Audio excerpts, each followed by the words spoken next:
Good afternoon. Welcome to the Korea Society. I'm Stephen Noerper, Senior Director of Policy for the Korea Society, and we are delighted to have you here today. Thank you for joining us online. Our special guest today is Dave Kang from University of Southern California.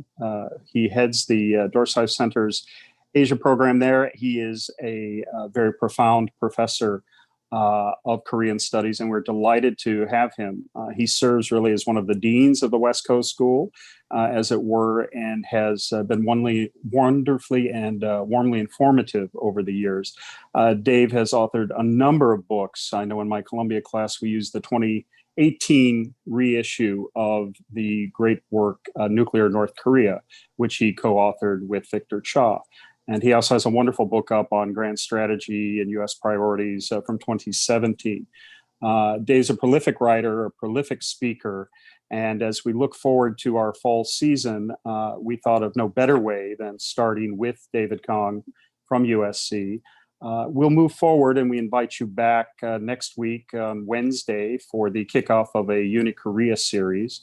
And then we will be back on October 1st with former Assistant Secretary of State Danny Russell and Acting Assistant Secretary of State Susan Thornton, and they will address the issue of the upcoming presidential elections and the impact, the influence on Korea and Asia policy. So Dave Kang, welcome. We're delighted to have you here. You're very special to the Korea Society. You're special to the field. And as a thought leader, an author, a speaker, I'm really happy that you're back with us. We talked a few years ago about this issue of US-Korea relations. You were back with us in December of 2018 to talk about some of the unification possibilities associated with the confidence building that year. And now we have you here to kick off fall 2020 online as we talk about revitalizing the US-Korea alliance. Wondering, with everything happening this year, Dave, what are your thoughts on how we're perceiving the relationship between US and South Korea, given the impasse over burden sharing, given some of the alteration of military exercises, and some of the other soft flare-ups, but nonetheless areas of concern. How are you feeling about the US-Korea relationship? Well, first, thanks for having me. I mean, I'm delighted to be here. I always love to go to the Korea Society, and I'm just disappointed I can't be there in person. Hopefully at some point we'll be, but I really appreciate the warm introduction. And I want you to lower the expectations, don't raise them. But anyway, thank you so much for having me, and everybody for joining us. I really look forward to this. You know, my biggest thought as I've watched sort of the last 3 or 4 years unfold is that we've seen a lot of tension and a lot of concern about the US-Korea alliance, you know, essentially throughout my lifetime. The most recent before this was sort of 2005 to 7 or whatever, you know, when Roh Moo-hyun was in president and George Bush, and they were going different ways for engaging or containing North Korea. And there was the US beef protests, and the 2 girls had been killed by US Army troops. And everyone was running around clutching their hair, you know, pulling out their hair and saying it's the end of the alliance, right? There are times before then. We go through periods, it's ups and downs, right? It's not gonna be smooth sailing always, because there are real issues that the 2 sides need to sort out. So it's not a surprise that 2 countries don't always see eye to eye. And that's not a bad thing. That's actually a good thing, that we can actually be negotiating these various issues. That doesn't mean to say everything's okay.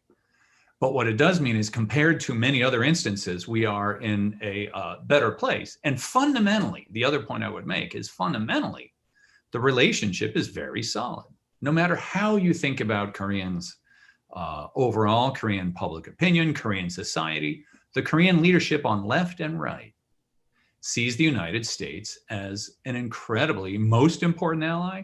But more than that, if you're just some, you know, person on the street, you view American culture, society, the desire to study in the United States, deep economic ties, that's not going away. So there's an alliance, there's a military alliance on top of an incredibly deep broad-based relationship. And of course, it needs to be adjusted. But this might change in something, but I don't think the relationship is in any danger of broaching. I mean, I just can't see that happening. Mm. Well, we certainly share your enthusiasm at the Korea Society. It's what we show up daily to try to propagate and encourage in terms of those warm relations. If we could talk a little bit about some of the external factors and some of the dynamics in terms of politics in both the United States and Korea. And by that, what I mean is this: we're dealing with sort of an overarching concern of a U.S. Currently with a White House shifting away from alliances, or at least a president who seems to, in the opinion of some, undervalue alliances, or to relegate alliances to the side in favor of certain bilateral relationships and certain transactional nature. On the other hand, we're dealing with further politicization in both Washington and Seoul, and so that creates complicated processes, bureaucratic, operational, and maybe feeding to the strategic. And I'm wondering, do you have thoughts on how we sit in terms of the big picture and how things are closer or more distant based on those realities? Yeah. I mean, we can talk about the future in the election later. And it sounds like that upcoming conversation you're going to have is going to be super interesting, right? But let me just sort of look at it exactly where we are today, which is there are some real issues. The SMA, in other words, the $5 billion bill that the US gave to South Korea from normally $1 billion. South Korea pays $1 billion a year. Now US wants $5 billion for the US troops. Lots of chatter among the DC elite, let's call it, about should we reduce troops? Should we not reduce troops? And there are arguments there are sound arguments for what the troop level should be, what the amount of military exercises should be on both sides, right? Should it be 28,000? And the thing that I always say in terms of the military, the deployments are, 20 or 30 years ago, we had 80,000 troops in South Korea. We had 2 divisions, 2 infantry divisions, in addition to other Air Force and et cetera, elements deployed. Now we're down to about a third of that, some 28,000. The number is not important. It's not like if we go below 24,000 troops, the alliance will break apart and North Korea is going to come storming over the border. That number should be based on practical considerations about the South Korean military, the US military. What are they there for? What can they do by themselves, et cetera. So the number could go lower. It could go higher, although I don't see that, right? But the number is not important.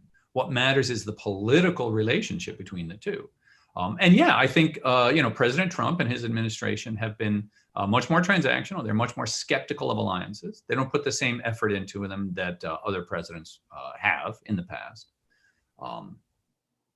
At the same time, it's not clear. One thing that I think that we all might keep in our heads is it's not clear that the world as we see it today is the world that the US must always have. Sometimes we have more bases, sometimes we have less. Sort of in the history of the United States, having an extensive overseas presence is the anomaly. Having a massive military is the anomaly. It wasn't until after World War II that we actually, we'd ramp up for a war and then the size of the military would go back down. Those are questions that I think the United States really should grapple with. And we shouldn't just sort of say, we must keep it the same no matter what the circumstances are. That's not good policy. Thanks, Dave. Before I move on to the next question, let me invite the audience as well to please send their questions to my colleague, Jonathan Corrado, at policy@koreasociety.org. That's policy@koreasociety.org. And we'll get to those in about 15 minutes time. Dave, you mentioned the thought process, and clearly lately, in terms of public perceptions, we have seen a lot of awareness of Korea, not only in terms of excellence by way of brand identity, Samsung, Hyundai, Daewoo, et cetera, but we have seen K-pop explode. BTS will be with the Korea Society on October 7th for its gala, as it's recognized as the Van Fleet Cultural Award Prize winner. And there seems to be this awareness of Korean musicians, of actors, of directors, the fine film craft that has garnered the Oscar this year, that has done so much for the country. How do you see American perceptions about Korea, based on the alliance, but based on what you have mentioned in terms of this layering of other areas of awareness, to include, since you're in LA and we're in New York, the vibrancy of the Korean American community and all it has to offer by way of culture, cuisine, and local importance? Yeah. I mean, and this is one of those points that I was mentioning earlier. It's for somebody who grew up in the 70s and 80s when nobody knew what Korea was, in the United States, right? Maybe they'd seen the TV show MASH, but they had no idea of like kimchi or Korean food, right? It is hard to imagine. It's totally unthinkable that Korea would have such a vibrant, broad-based image in the United States, across again, as you said, food and movies and music and TV dramas. So in many ways, it's a remarkable transformation that we didn't have before. And that's part, I think, of the vibrancy of the relationship. That's not going to change no matter what the political military relationship is. And so those types of things, I think, are where, whatever you want to call it, as you mentioned, sort of soft elements or more cultural or social elements. In many ways, when we think about how countries are interacting, that's the way that they're interacting. And those elements in the US-Korea relationship are as vibrant as they've ever been, if not way more than I could ever have thought they would be. So those relationships are very strong. We have students coming to USC. We have non-Korean students who will apply to USC just so they can study Korean and take Korean culture and literature or poli-sci classes. It's astounding to see. Yeah, and our classes fill up at Columbia right away as well, and it is quite impressive. Also impressive to see the number of people who have lived and worked in Korea and really have a working knowledge. When you and I were in grad school, I think there was still enough preparatory that we were pulling down maps and finding locales, whereas now the familiarity with Korea is really quite profound. Yeah. What about the flip side of that? How do you feel in terms of Korean perceptions of the United States, that aspect of the relationship? And in particular, there has been mention that under a progressive administration, there's potential for drift as perhaps in the opinion of some, not myself, the relationship is valued in a little different way, or as China comes into the mix and policymakers on both sides of the political aisle have to deal with that reality in terms of that large neighbor. This is something I find, I have to say it, every couple of years, I have to remind people in the United States that the political pendulum shifts, it swings back and forth. And I think particularly in Washington, D.C., policymakers and whatever you want to call them, policy elites, tend to view conservative Asian governments that are pro-America as the normal governments, and then sort of wait if the pendulum swings towards the left or progressive side, whether that's Japan, Korea, the Philippines, whatever else, right? And I remind people, both are Koreans. And in fact, under progressive governments, you don't have a lot of evidence that there is more drift. It was under Roh Moo-hyun, the previous progressive, about 15 years ago, where they signed the US-Korea free trade agreement, for example, where under Roh, they sent more troops to Iraq than any other country than the UK, right? And it's the same thing with the Moon government, right? The fact that they have a different approach to North Korea, I mean, my father's friends who are, they're all Korean, right, are like, he's a communist. He's selling the country out to I'm like, no, he's not. He's not selling out the government, the country to communism, right?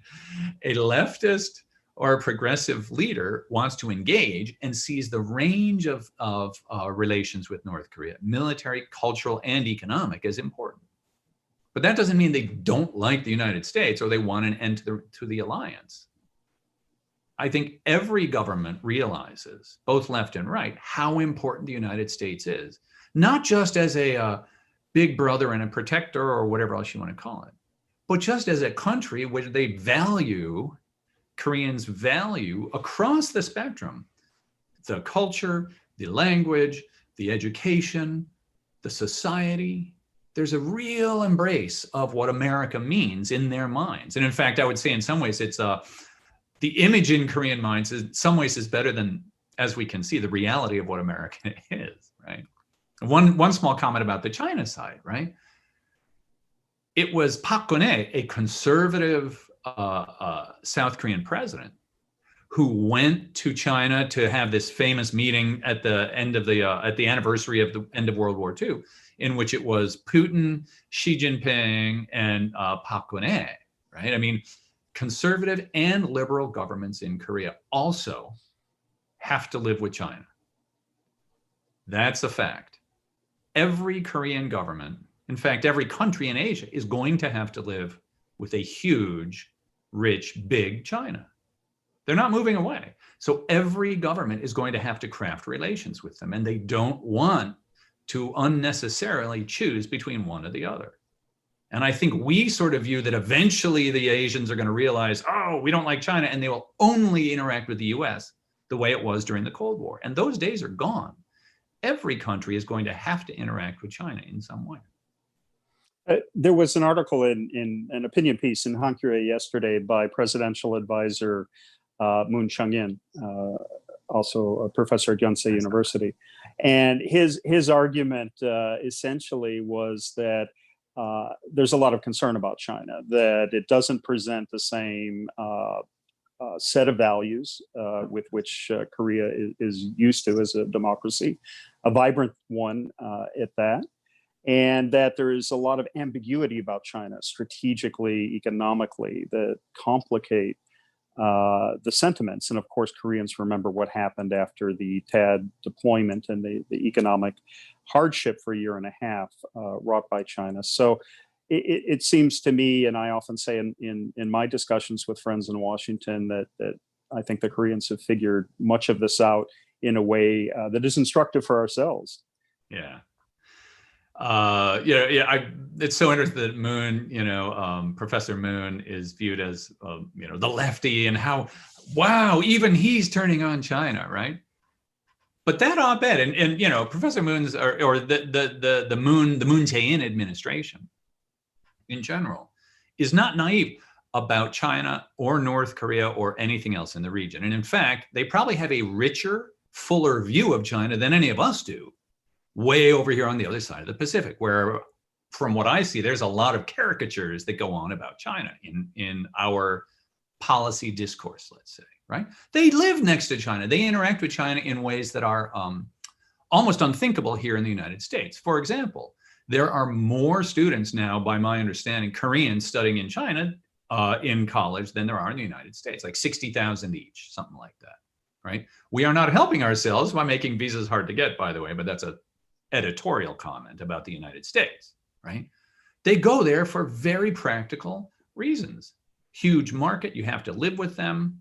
That doesn't mean they're naive to what it means to be in China, a authoritarian communist government that is increasingly repressive.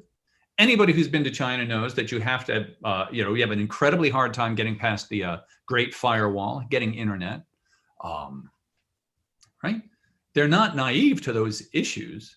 And in fact, of course, Koreans view, as I said before, they view the United States, the values or the idea of the United States, as much more similar to their own. Democracy, freedom of speech, human rights. These are things that they really want the United States to support. And they know that the Chinese don't. And in addition to understanding where China is, there's no naivete about a sort of soft panda bear or something like that, right? About a China. You still have to live with it, and you have to deal with it, and you have to push back when you can. And one thing that Koreans are actually quite good at is pushing back on China. And they have always been pretty good at pushing back on China, whether you are a North Korea or a South Korea or back in history. So I don't think there's any misconceptions in Korea. In fact, I think there's more reality of what China is in Korea, both the good and the bad, than there is here in the United States. Yeah, thanks, Dave. A closely related issue, because of course South Korea, China, the United States all have their say in their role, is the management of the relations with North Korea. And I'm wondering if you could extend and talk a little bit about inter-Korean relations. One of the things that we get asked a lot about is, the Moon administration has its plan for inter-Korean reconciliation. And is that in some way even latently at odds with the United States, or does it somehow not fit the current formula of the US-South Korea relationship?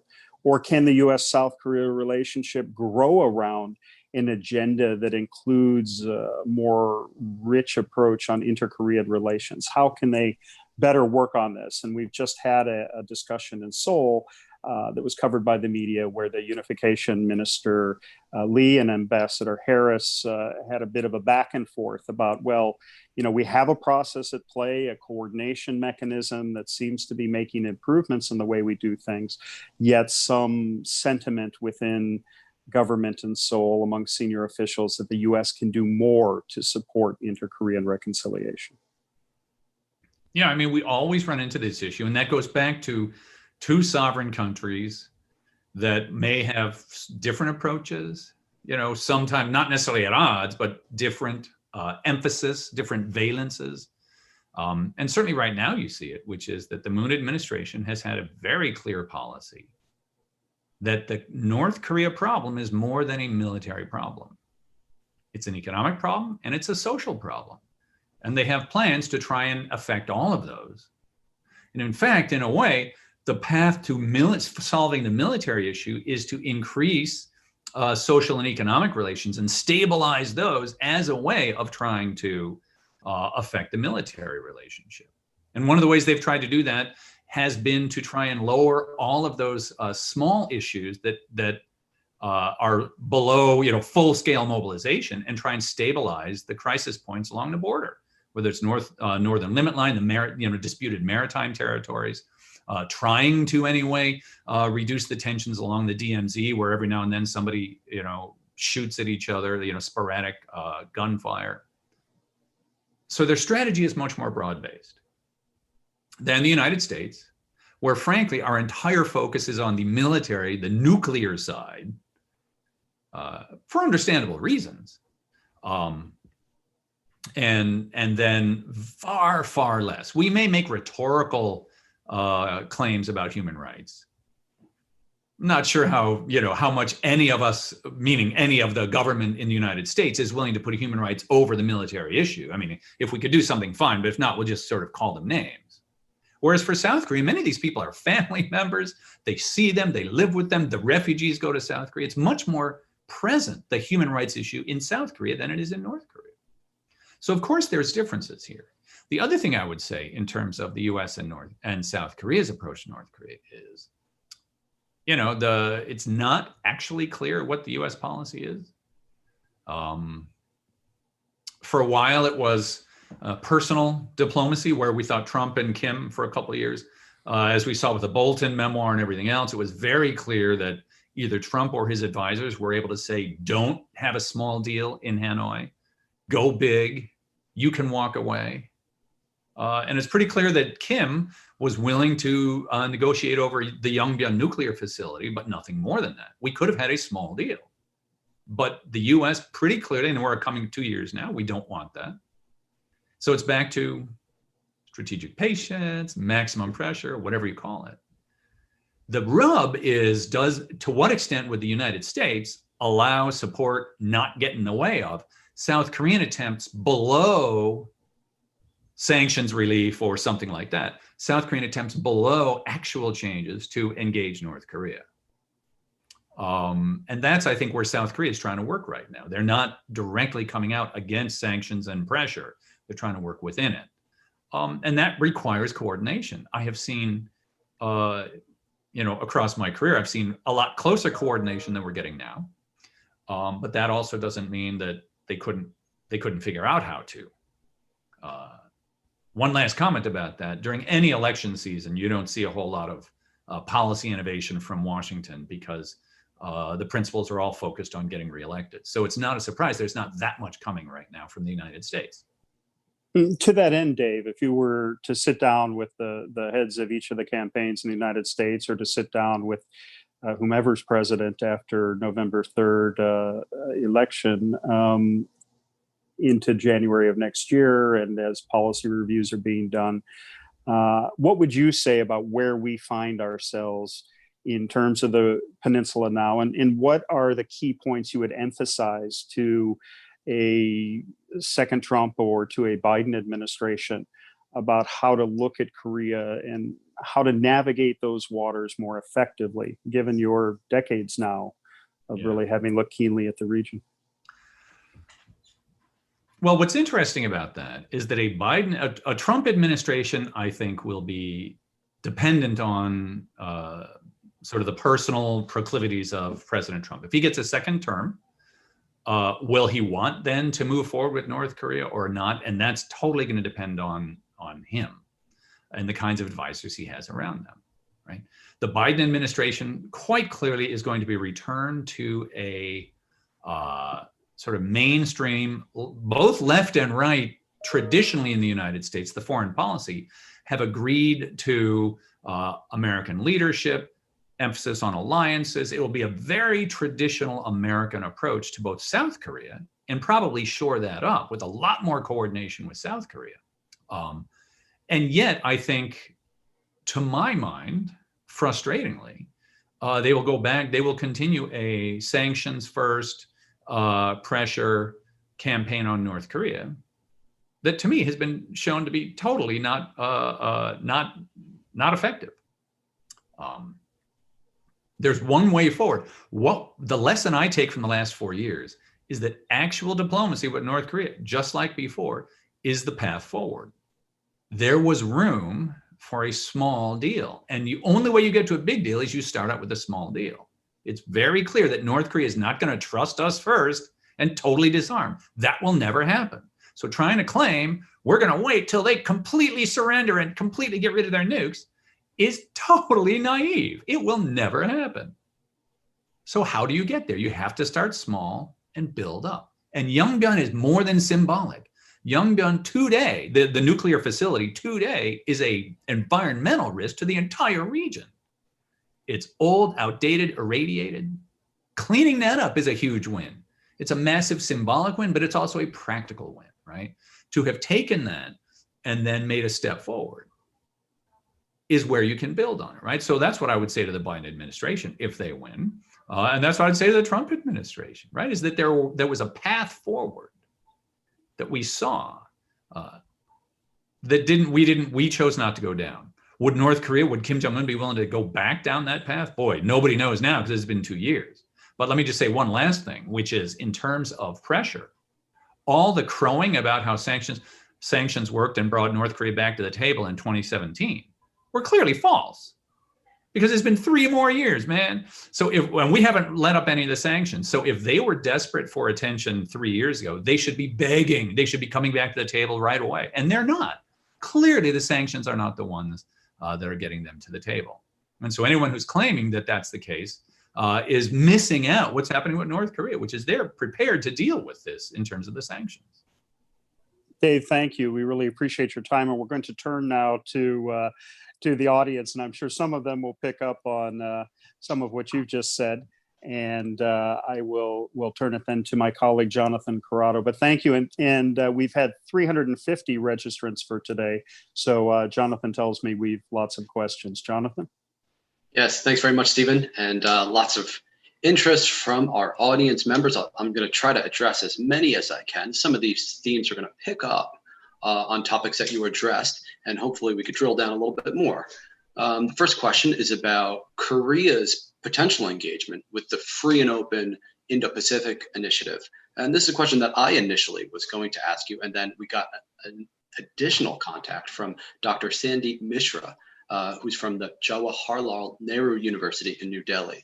So the question stems from an outreach by Deputy Secretary of State Stephen Biegun, who said that he would be interested in South Korea's additional engagement with free and open Indo-Pacific initiatives. And South Korea responded today. South Korean Vice Foreign Minister Jongun said that Korea will listen to the U.S. vision and roadmap for the initiative.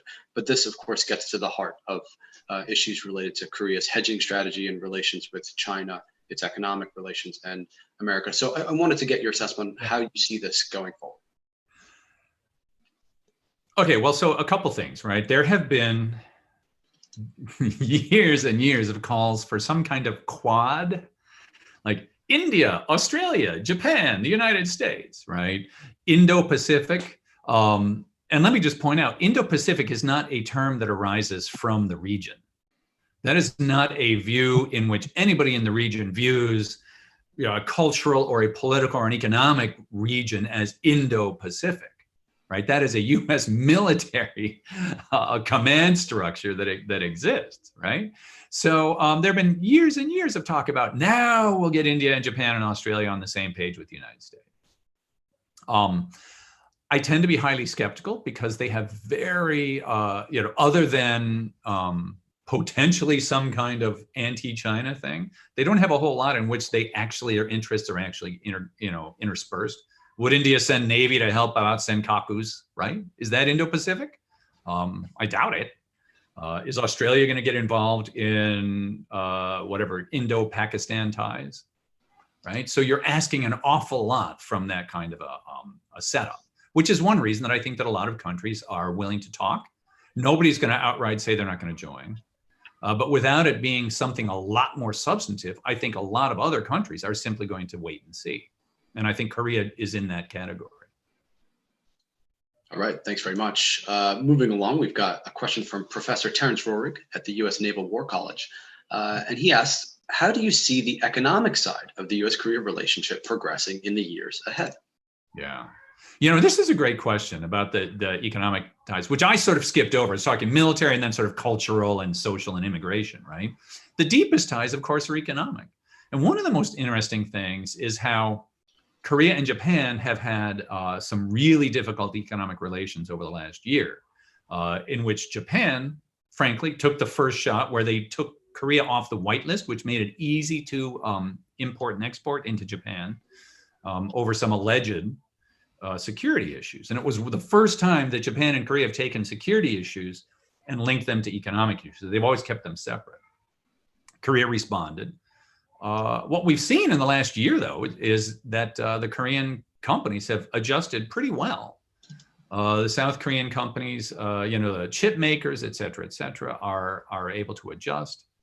When we think about the U.S. relationship, there was some superficial adjustments in the FTA, again, because the Trump administration was not happy with a free trade agreement with South Korea. But again, if we go back to 20 years ago when nobody had a Hyundai car or an LG TV, and they're just everywhere now. I'm not even sure how many American kids these days know that those are Korean companies, right? So I see this again as a sort of maturing or a deeply developed economic relationship in which individual companies may do well or worse, but this is no longer a developed country and a developing country trying to catch up. So I see those ties as being fairly stable. All right, thank you. Moving along to a question from Emma Chandler Avery, who's at the Congressional Research Service. I'm going to do my best to embody her pathos here. Despite the history and strengths of the bilateral relationship, do you think that this is a moment of particular peril? The abject failure of the SMA negotiations, the horrible state of US-China relations, the difference in how each side views the DPRK, and the catastrophic US response to COVID that means people-to-people ties are weakened. Am I being too alarmist?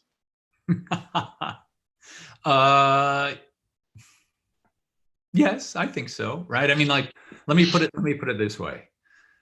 The amount of hair pulling, hand wringing that I saw 2002 to 2007, just amazing, right?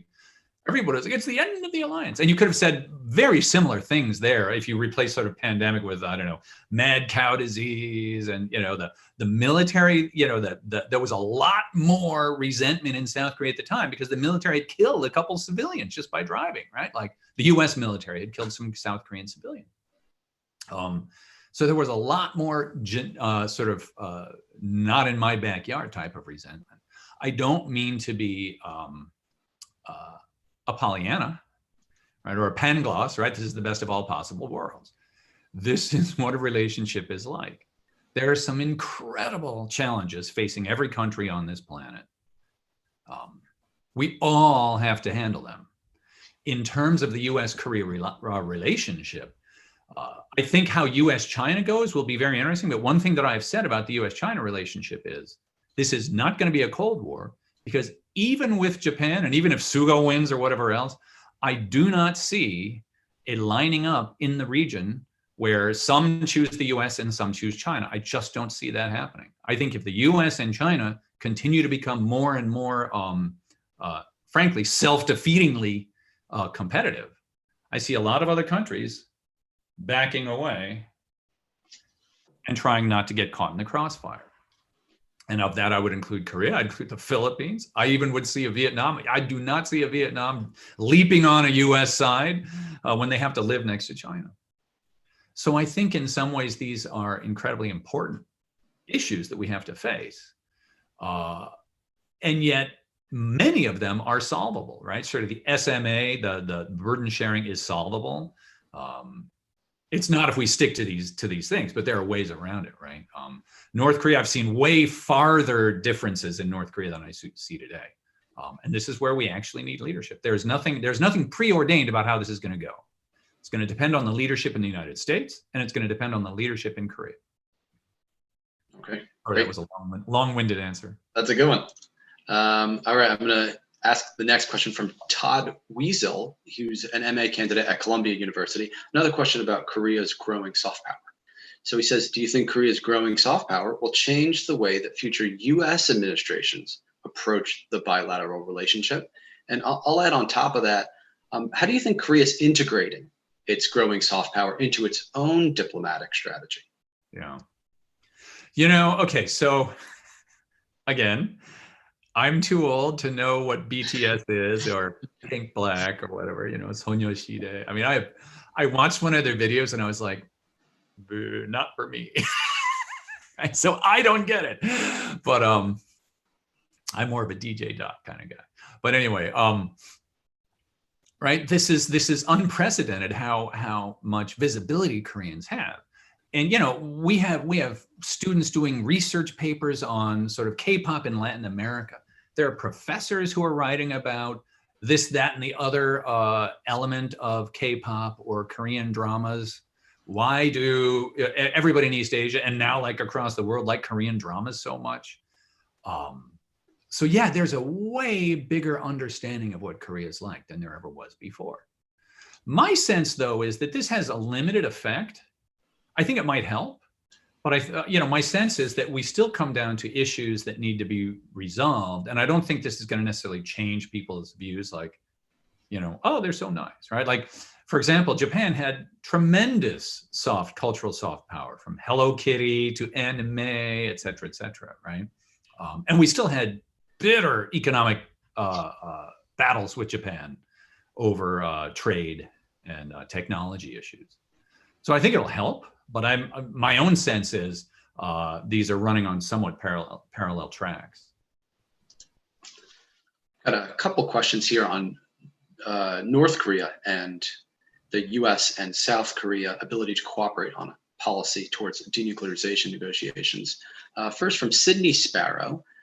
Sydney asks, should a peace declaration be an outcome of engagement? That seems to be the US preference, or a catalyst for engagement with North Korea, which seems to be South Korea's preference. How do you view that? Okay.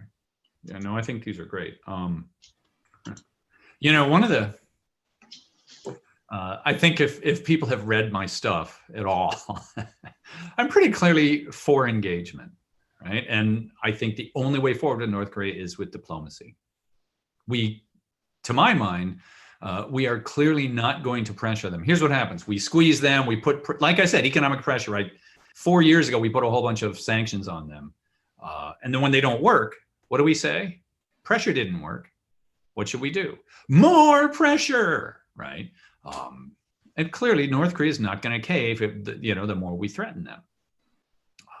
So to that end, I very clearly see that the gains that we have made are through engagement, through diplomacy, through economic exchanges, through widening out our social relations with them. And like one example I find really interesting, and I've actually been fooling around with writing an article about this, but like we constantly say, you see this over and over again in the Western press, in the American press. North Korean, the North Koreans are afraid, the North Korean regime is afraid of economic reform, because the minute they open up, the regime will collapse. The people will head for the exits. If you believe that, then you should be totally opposed to economic sanctions. We should be pushing economic reform and economic openness to them, right? Why are we isolating for them and helping to prop up the regime, right? If you actually think that the regime can't survive with economic reform, we should be helping them do it then, right? So in many ways, I think that economic reform and economic aid is an important way. On a peace treaty itself, one of my colleagues, or one of my friends, Bridget Coggins at UC Santa Barbara, wrote a really wonderful op-ed. She's got a little video on our KSI website at USC, where she says maybe the problem hasn't been we offered too little, maybe we haven't offered enough, right? And that maybe we should go for full diplomatic recognition first and see whether they take it or not, right? Why would that be a bad thing? And there's an argument for it, that a peace treaty, something like this, all of these can be reversed. But as elements of indicators of a willingness to engage or deal with a North Korea, they're pretty powerful indicators. So, a regime, or, a Biden administration or a Trump administration that is determined to just pressure North Korea, there's no way they'll consider these things. So I don't think they're bad ideas to at least consider. Should we put these on the table?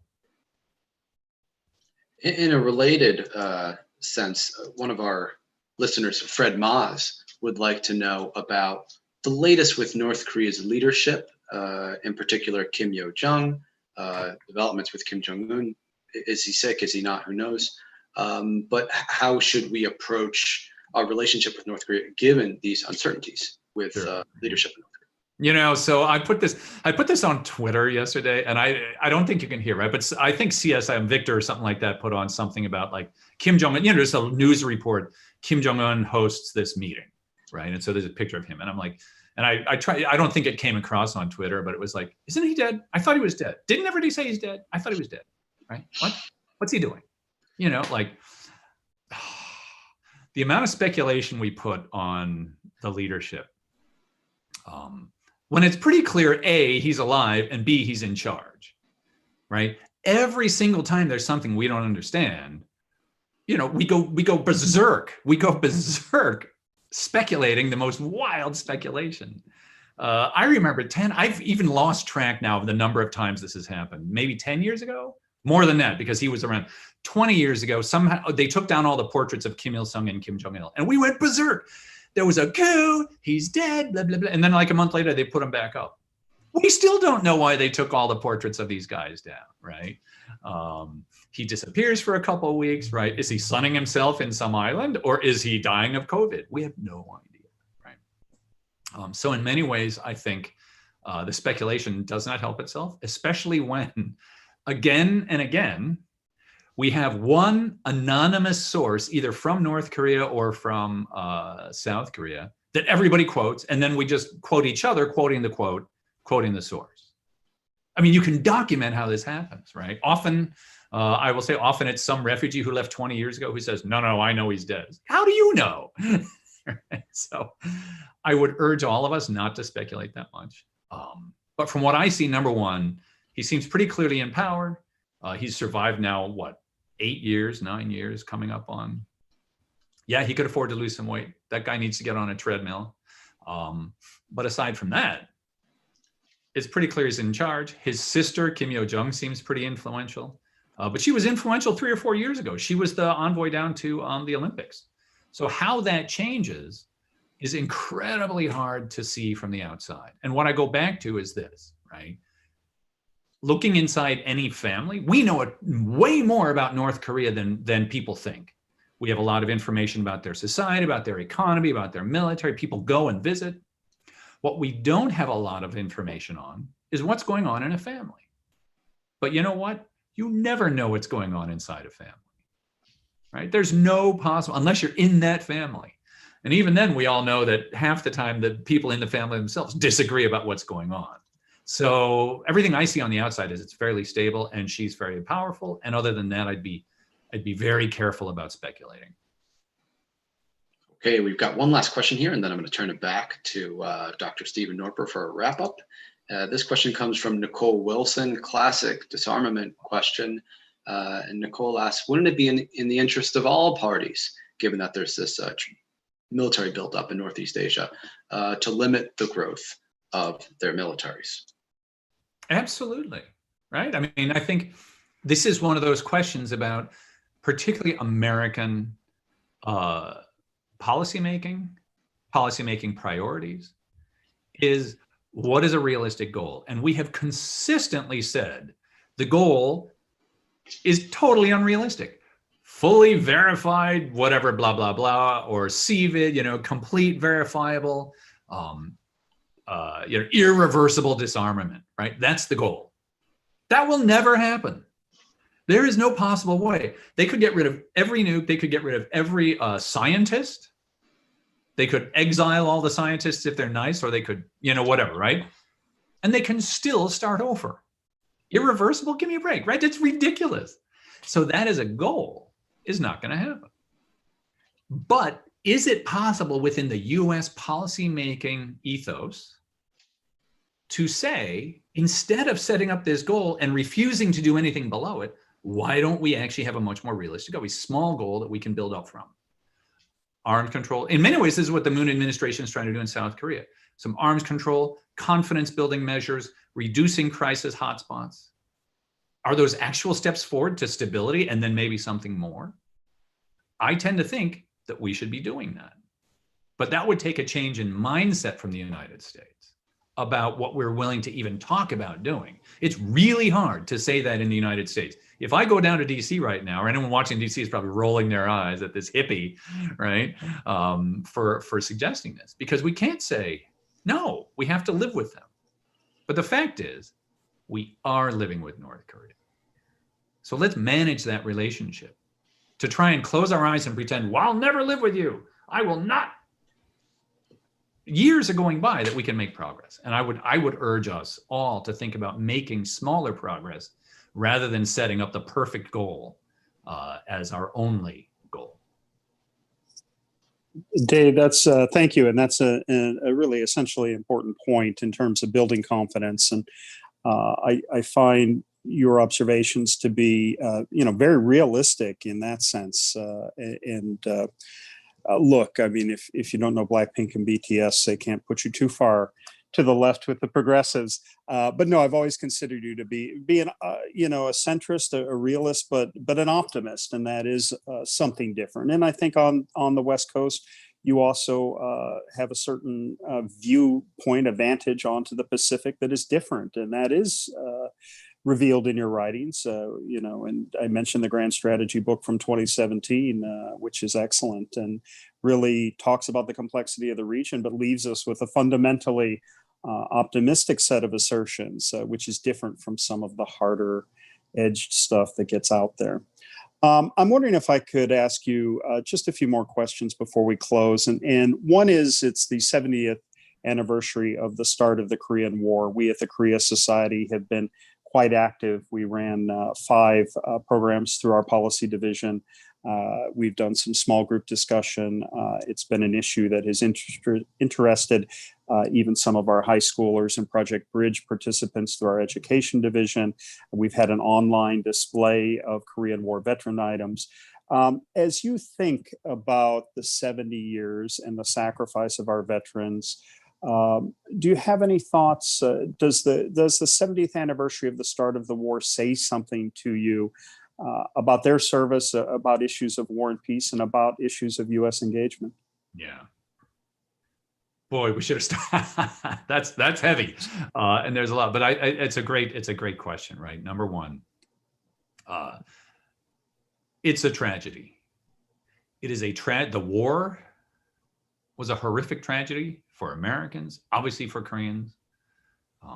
It is a tragedy that 70 years later, we are in the same place that we were in 1950, or frankly, 1945, right? I say this, there's a lot of hyperbole about the Korean Peninsula, the most this, the biggest that, but here's one thing that's true. It is the only place in the world where the Cold War still exists. Every other place on the planet, relations have adjusted, they have changed, they have not in Korea, man, they're still there. The militaries are still nose to nose, and the issues that existed in 1945 still exist today. That is a tragedy. So number one. Number two, it's really sort of interesting. My father was one of the refugees from North Korea at the time.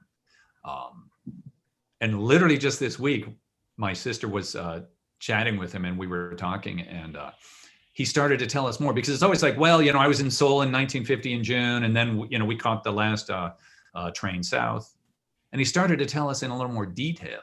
When they got down to Suwon, the North Koreans were about 5 miles away, and they couldn't sleep. They had to sit in vivid detail.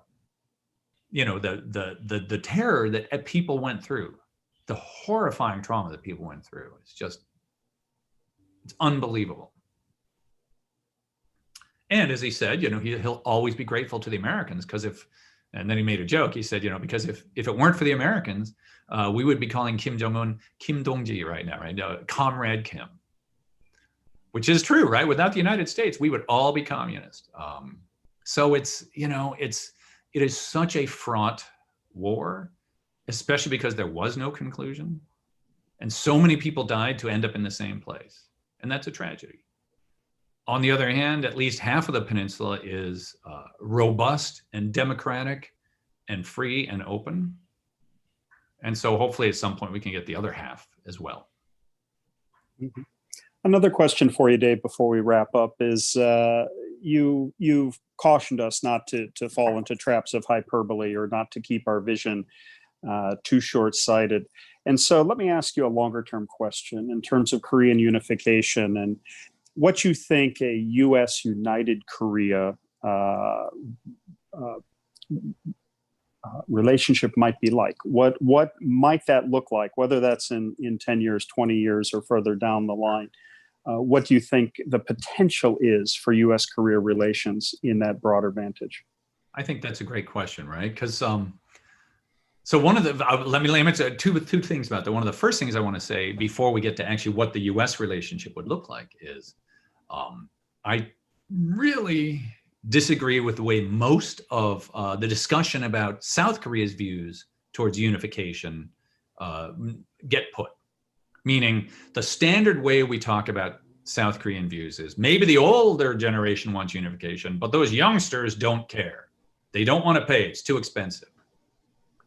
And as I say over and over again, that's the wrong question. You South Koreans, because here's what they do. They do an opinion poll and they'll say, are you willing to pay a quarter of your income forever in order to unify? And of course people are like, no, no, I don't want to do that. But you know what? That's the wrong question. It's not that the young people don't want to unify. They will never get asked that question. There will never be a time when somehow North Korea collapses. And then there's a question, what shall we do? Right? This is the question that will be asked. If North Korea collapses, who gets it? A, China. B, Japan. C, Russia. D, South Korea. I guarantee you, if you ask that question, 100% of South Koreans will say, we'll take it. And that's the point, right? So they will take it. If you ask about Korea or what South Koreans think about that, of course it's Korean. Everybody in Korea essentially thinks Korea goes from Jeju to Amnokgang, to Yalu River. Nobody questions that. Nobody thinks that top half is Chinese. So South Koreans will take it. They may not like it because it'll be expensive, but they'll take it, I'm quite sure, right? And so the question would be, if you can unify, what would the US relationship be like? And I think what's going to depend on fundamentally is whether the US is viewed as supporting or getting in the way of unification. I can easily imagine that if in some kind of a collapsed North Korean regime, the US is viewed as stabilizing, as having deterred North Korea, as helping the process work well, that a unified Korea would be very welcoming of a US relationship. On the other hand, if it's a US pressure and threats of war and et cetera, I can imagine a relationship in which the US is less welcome in a unified Korea because it's viewed as having been a deterrent or a obstacle to unification, which is not to duck the question. I think it's going to really depend on how the US behaves. Thank you, Dave Kang. Important words. Any final words about what's happening out at USC and the Korean Studies Institute? Yeah, no, thanks for giving me a chance to give a little plug. Sure. So, at our Korean Studies Institute here at USC, we are continuing to try and do programs during COVID.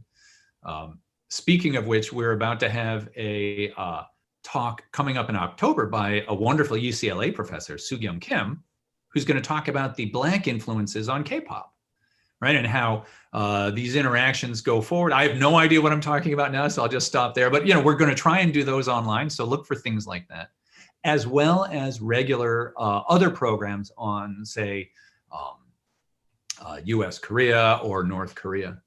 We also have something that we think is really interesting, which is we have a grand strategy program at KSI, which we started last year. We're in year 2, where we take some pre-doctoral fellows from around the country and we bring them to USC, and they spend a year in residence, where what we want is almost anyone, not just Korea, but anyone interested in US-Asia relations. Because what we're trying to do is foster at the ABD level, not at the PhD level. By the time you're a postdoc, you're already baked. But at the ABD level, if people are doing dissertations on US grand strategy to East Asia or US, China, or Korea, whatever, we want to bring them together as a group to talk and try and help further their scholarship, help them be better at presenting, create networks. And one of the reasons we can do it at the KSI is, as you know, what you guys are doing at Korea Society, stuff in the region affects Korea, right? The definition of Korean studies should be much broader than it is. We define it as things that affect Korea, which is US-China relations have a huge effect on Korea. Let's understand that. Japan relations. And so we're in our second year, and we have pre-docs from Harvard and Columbia and UCLA and Cal. It's great. It's a wonderful program. So anybody out there who's doing a dissertation, think about applying to that. So thank you for letting me give that plug.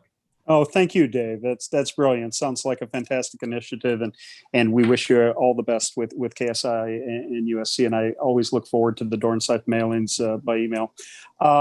It's been a pleasure. It is always so wonderful to talk with you, Dave Kang, and you're just always one of the people that seems to draw a huge crowd and enjoy the enthusiasm.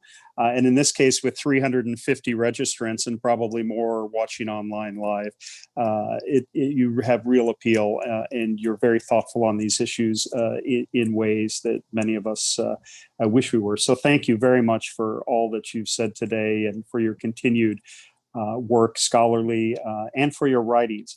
And I would add, just by tail end, since I know some of my Columbia students are online today, that the series that you and Victor Cha do for University of Columbia Press is really quite profound. We use 4 of your books in the course that we have on Korean politics and foreign policy. So thank you for that, and keep that up.